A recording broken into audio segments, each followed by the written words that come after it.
Welcome to our Framework Focus videos, where we discuss the Association of College and Research Libraries Framework for Information Literacy for Higher Education. The framework shifts students away from only learning the mechanics of searching towards developing a more holistic understanding of research. To learn more, check out our About the Framework video. The framework has divided research skills into 6 themes called frames. In this video, we're talking about the frame Information Creation is a Process. Understanding this frame helps students to see that while the process of researching, creating, revising, and disseminating information varies, research is rarely straightforward or linear. This insight can help them both as consumers and producers of information.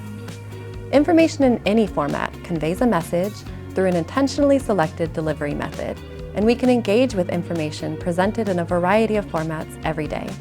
Students and scholars may automatically think of books, articles, and research papers, which are common formats for disseminating scholarly information, but we also engage with information in other formats like blog posts, podcasts, magazines, or news articles. Librarians can help students navigate information effectively by considering how different formats impact the perceived value of information. How might you perceive a social media post on a topic differently from a scholarly journal article? What if the social media post was written by a subject matter expert?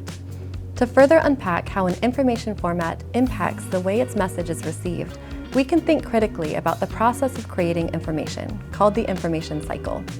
Consider a current event like a natural disaster. On day 1, we may find local news media sources or social media posts about the event.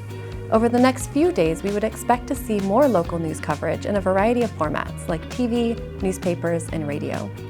Over the next few weeks, we might see magazine articles, national news coverage, or government information on the topic. Finally, after months or even years, we would typically start to see scholarly information, like peer-reviewed journal articles or books written about the topic. It takes time to gather and produce high-quality, vetted information. Understanding the information cycle can help students make informed choices about the sources they gather to better understand a topic.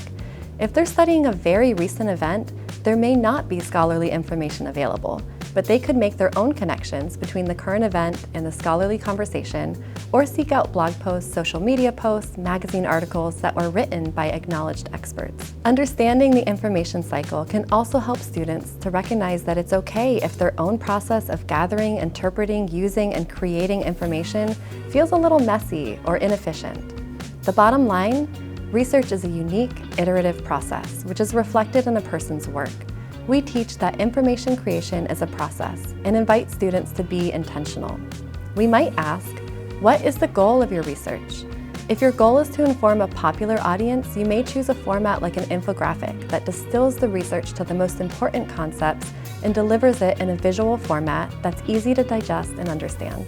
By contrast, if your goal is to share your work with other scholars in an academic community, you would likely select a traditional format like a book or article that carries weight within that community. For what purposes was a source written? Was the source designed to make an argument, to entertain, or did the creator have something else in mind? By taking time to consider the purpose of a source, we can infer a lot about its validity, credibility, and value in the context of our own research project. Who is the intended audience of the source you found? An important part of evaluating a source is understanding who the author was writing for, since the audience often informs the format an author chose.